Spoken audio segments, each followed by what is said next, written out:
1500 штук шуалшымды жаратып беретін ақшамы орын алдым. Шуалшымның өзінде 1500 штук. Бізде қазір пернетингде 2000 шәкірт деп жатыр. Ол 2000 шәкірт деген 2000 адам кішкентай алып бастаған. 10 мың, 20 мың, 30 мың, 100 мың әркім әрқылай. Соның біреуіне мен де барып сатып алдым. Өзіме ең жақын жерден бардым да сатып алдым, Түркістан қаласында. Әбеке, бір шәкірті мен бүкіл ауданды қамтамасыз ете аламын қазір. Жетеді. Содан өз ізденісте жүрген адам, сонда бастаған уақытым 6 ай. 2 айында қызықпадым. 2 айдан кейін қызыға бастадым осыған. Сосын Бақытжан ағаның несін көрдім, видеоларын көрсем, мыңдаған тоннаға жеткізіп жатыр. Енді бұл жерде агро саланы түсіндіріп жатыр ғой. Мен бұл жерде адамдар қызықтыру мақсатында өзім қызықтым, қай мақсатпен қызықтым, соны түсіндірейін деп отырмын да. Бұл жерде мына нәрсе бар. Біз қазір Қазақстанда мынандай адамдар қызықтыру үшін машинамен қызықтыру қажет жоқ. Үймен қызықтыру қажет жоқ. Біз қазір денсаулыққа қарағанбыз. Денсаулығымыз жақсы болса, сосын правильный питание деген нәрсе шықты ғой. Қазір көп әйелдер соны қолданып жүр. Майсыздық жеу деген сияқты. Осы нәрселерді жолға қою мақсатында өзім қатты қызықтым да үйімді сатып үлкен жер алдым қазір. Қазіргі уақытта 6 айдың ішінде 1,5 мың үштікті, 1,5 мың үштік шуалшымды 1,5 миллион шуалшымға көбейттім. 40 квадрат метр дейді, әр квадратта ірі шуалшым 20 мың, майдасы 20 мың, 40 мың, 35 мың шуалшым болу керек та, сонда квадрат деп есебі сол болады. Бұл жерде биогумустың пайдасы агро саласында агрономдар әдеттен қараңыз, осы семен деп келем, қазір 5 минут емес, 15 минутқа созылуы мүмкін, өйткені ел қызығы үшін да. Қазір агро саласын айтып жатыр ғой, жеріміз өлді, не қылды деп. Бұл жерде биогумус байытады деп айтып жатыр. Енді оны қайта-қайта айтып қойған нәрсені айтпай қойын. Оның ішінде кальций деп айтылады да. Оны біз мән бермейміз, кальций бар, железа бар, фосфорда айтып кете береміз биологиялық составта. Бірақ адамның денсаулығына қаншалықты пайдасы бар екен айтпаймыз. Өйткені мына кальций деген зат әйелдерде өте тапшы болады да, именно жүктілік кезінде, 2 қабат кезінде. Кальций тапшылы болғаннан кейін іште бала өсу несінде, уақытында әйелдің кальцийін сорып алады бала. Бала өсу есебінде кальций азайып кетеді. Әйелде тұрақты кальций болмағаннан кейін, ол бала туылғаннан кейін, мынау қазір 90% жаңадан босанған әйелдердің балдарында ұршық өсу системасы тоқтап қалды қазір. Ана жерге алып барамыз, массаж етеміз, парафин қоямыз и химический дәрілер береміз, химиядан дайындалған дәрілер береміз, кальций. Әйтеуір бүйтіп амалдап кетіріп алатыз. Сол жерде біз биогумуспен өсіретін болсақ, мақсат қағаз. Жемісті. Біз 1000 гектар екпей-ақ қояйық. Өйткені шамамыз келмейді. Жай есігіміз алдында мынау 10 соттық жеріміздің 3 соттығын агрос деген жерімізге дайын, мен шуалшыны алып бар, сонымен істе деген жерім жоқ. Дайын өнімді біз қазір теплицаға сатып жатырмыз, шетелге сатайын деп жатырмыз да. Өзіміз есіктің алдына 3 соттық жерімізге қиярымыз бар, помидорымыз бар, егетін нәрсенің бәрін ексек, ішінде кальций болады, железасы болады, сосын калий, натрий дегендер болады да. Қазір осы жерде отырған адам почти 80% ұйықтап қалайын деп отыр еді да, қарап байғап отырған. Өйткені бізде қуат азайған. Бұрынғы уақытта қуаты жақсы еді, атамның кезінде шаршамайды еді. Бұрынғы адамдар айтады, сен кезінде біз шаршамағанбыз дейді. Біз шаршаусыз. Неге? Өйткені жердің железа деген құрамы азайып кеткен. Бағана жер жырту несі бәрі соның ішінде айтылады енді. Жалпы түсінікті ретінде. Соның қуатын қайтару үшін біз биогумус қолдануымыз керек. Биогумустың ішінде железа деген кальций, натрий өте көп. Бұл адам денсаулығына өте пайдалы да. Егер сол нені биогумуспен жай кішкентай ғана жерге өсіріп отыратын болсақ, бүкіл Қазақстан қолданатын болса, біріншіден бағана химиялық составтан өсірген жемісте нитрат жоғары болады дейді.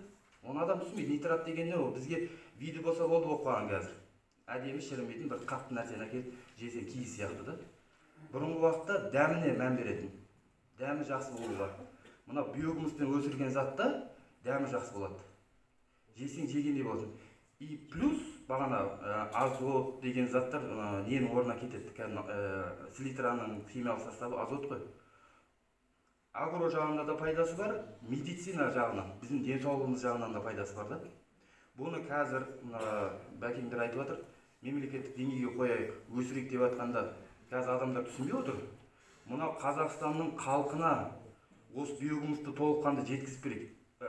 Этаж үйде тұратындар бар, істей алмайтындар бар, мұғалімдер бар. Осыларды жоқ дегенде есігінің алдында кішігірім талдарына, кішігірім жемістеріне берсе, өзіміз пайдаланайық. Одан, мысалы, көрші, сіз солай ектіңіз, жемегеннің өзінде бір көшет агро саласында. Жоқ дегенде 5 килограммға дейін салу керек. Біз егемізді 5 килограммға жетпейді да 4-3-тіктен кейін өледі. Өйткені биогумус составы жоқ жерде. Биогумусты салатын болсақ 5 килограмм салды. Ана кісінікі де 5 килограмм салып отыр химиямен. Бірақ екеуінің жемісінің дәмі екі түрлі. Пайдасы да екі түрлі. Химиямен өскен өнімде зиян бар. Нитрат деген кәдімгі адамды ауруға ұшырайтын нәрселерді. Қазір біз неге Европаға шыға алмай жатқанымыз сол нитраттан ғой. Нитрат ішінде химиялық состав бар екен. Жылтыр алманы қонаққа береміз да, өзіміздің балаға құрттаған алма әпереміз ғой. Сол ғой, рас қой. Бұны біз не үшін кеңейтіп, не үшін қазақ халқына жеткізейік деп, мына Өзбекстанда бізден шамалы алда келе жатыр. Бізде олар мемлекет қолдамай жатыр. Осын біз акиматқа ұсынып жатқанымыз, әкімшілікте істеп жүрген адамдарға қайтарымсыз ақша беретін болса, бұл қалыпты түрде жолға түсетін еді да, әрбір халық, мысалы, бағана айтып келдім ғой. Мысалы, көршіңіз химиямен өсті, сіздікі немен өсті да, ол сіздің жеп көргеннен кейін келесі жыл тура сонымен істейді. Бұл тез дамитын нәрсе да. И сосын бізге пайдалысы қазір ұрпағымызды уламай жақсы витаминді заттармен өсіру. Мақсатымыз сол. Қазақтың бір-екі саясаткер кісілер айтады ғой, қазақ халқы дамымайды, 80 миллионға жетпейінше дейді. Өйткені біз өз-өзімізді улап алып, қайтып жеткіземіз ол нәрсені. Қуатымыз жоқ. Үйленіп алғанбыз, қуатымыз жоқ, ұйықтай береміз. Жұмыстан келеміз, 20 минут үйде бір-екі әңгімелесеміз де ұйықтап қаламыз. Телевизор көріп ұйықтап қаламыз. Өйткені қуатымыз жоқ. Бағанағы темір состав азайып кеткен. Темір кез келген адамның организмінде қуатты қайтарады. Денсаулығы жақсарады. Қазір мына бал шаруашылықпен айланысып жатқандар балын қалай өткізіп жатыр? Бал жесең жақсы боласың дей алмай, оның денсаулық жағына пайда екенін айтады. Денсаулығына пайда, анаған пайда дейді да, адамдар денсаулықты ойлағаннан кейін қазір бал өту 3 жыл алдынан қарағанда қазір өте қатты кетіп жатыр. Мед Исмаил деген кісі жақсы сатып жатыр ғой. Өйткені рекламасы жақсы да. Реклама өтірікке құралмау керек. Шындыққа құралу керек та. Сол 6 айдың ішінде мен осыны эксперимент жасап, өзім мен әшін ескенді құлақтан біреуден естіп алып, видеодан көріп алып, айтып жүрген жоқпын. Бәрін өзім эксперимент жасап жатырмын. Көбейту мақсатында болатын болса, өзіміздің сайттарда соны айтып түсіндіріп отырамыз. Өйткені пайдасы орасан зор да бұда. Тағын бір сұрақ. Кәдімгі көңнен былай айтқанда тегін нәрсені ақша қылып жазамыз. Плюс бағана биогумус жай ерейді деді. И сосын жылдан жылға наоборот слитрамен амапозбен шаршатпай байытып отырамыз. Біз өзімізден шықса товар, мысалы біз сатып алсам, қабы мысалы 2-3 мың болса, сатып алып себу мүмкін. Егер соны өзіңіз істесеңіз, аямай саласыз да.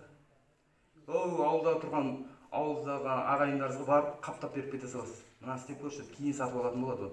Бір берсе, диқан.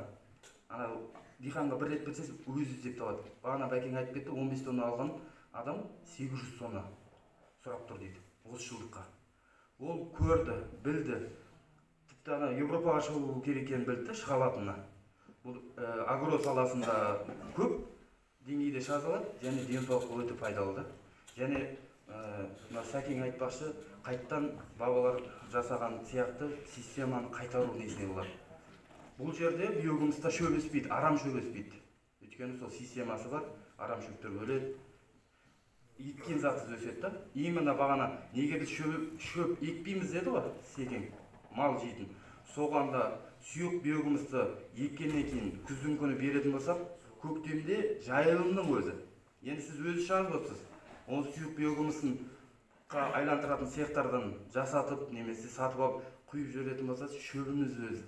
Мал жейтін тәтті шөпті бірден өсіріп алып, мал шаруашылығына да қатты пайдасы тиеді. Биогумусты қазір биогумус ішіп алсын деп адамыз ешкім түсініп жатқан жоқ. Осыны келесі семинарларда бөлек-бөлек өткізейік деген бір өзіме қазір отырып не келді да, ой. Агроном саласы агрономға келеді, ол кісі толыққанды түсіндіреді. Биогумус саласы келеді, биогумус пен шұбалшы шаруашылығын түсіндіреді.